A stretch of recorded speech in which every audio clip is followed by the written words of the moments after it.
Apalabkes 19 bo'lib turib, qanday siz betoningiz 12 chiqishi mumkin? 12 sm bo'lishi kerak. Obyekt to'xtatishga beramiz obyektni. Texnik nazorat olib bormaganingiz uchun obyekt.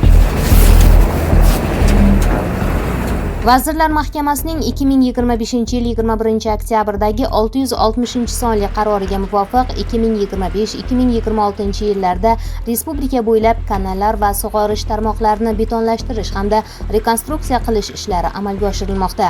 Ushbu dastur doirasida 5 ta obyekt qamrab olingan bo'lib, umumiy qiymati 72,3 milliard so'mlik manzilli ro'yxat tasdiqlangan.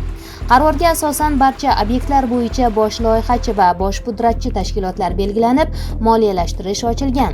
Bugungi kunga qadar obyektlarda 10 milliard so'mdan ortiq qurilish ishlari bajarilib, 22,7 kilometr kanallarda yer ishlari, 13,7 kilometr masofada esa betonlash ishlari amalga oshirilgan. Xususan, Samarqand viloyati Payariq tumanida joylashgan Pay kanalida rekonstruksiya qilish ishlari olib borilmoqda. Ayni paytda kanalning 5 kilometr qismidan o'zan tayyorlangan yer ishlari davom etmoqda. Shu bilan birga 3,5 kilometr masofada betonlash ishlari bajarilgan. Biroq obyektda olib borilayotgan qurilish ishlarining sifati Samarqand viloyati hududiy qurilish va uy-joy kommunal xo'jaligi sohasida nazorat qilish inspeksiyasi tomonidan o'rganilganda qator kamchiliklar aniqlandi. Jumladan, obyekt bo'yicha ijro hujjatlari yuritilmagani, shuningdek loyihada beton qalinligi 12 sm etib belgilangan bo'lsa-da, amalda qo'llanilayotgan yog'och apalubkalar balandligi 10,9 sm ekani ma'lum bo'ldi. Natijada kanalning ayrim qismlarida beton ishlari loyiha talablaridan og'ishgan holda bajarilgan. Shuningdek, beton plitalar orasidagi vertikal va gorizontal choklar ham loyihaga mos kelmasligi qayd etildi. Aniqlangan kamchiliklar yuzasidan pudrat tashkiloti mas'ullariga tegishli ko'rsatmalar berildi. Kamchiliklar bartaraf etilgunga qadar obyektda qurilish-montaj ishlarini vaqtincha to'xtatish to'g'risida qaror qabul qilindi.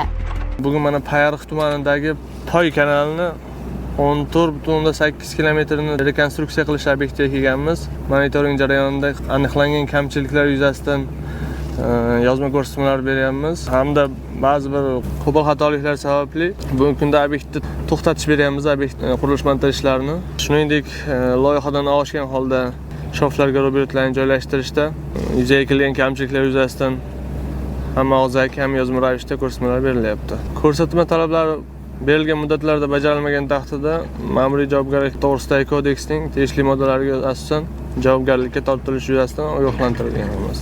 Ta'kidlash kerakki, bu kabi nazorat tadbirlaridan ko'zlangan asosiy maqsad davlat mablag'lari hisobidan amalga oshirilayotgan qurilish ishlarining sifati va xavfsizligini ta'minlash, loyiha va texnik talablarga qat'iy rioya etilishini nazorat qilishdan iborat.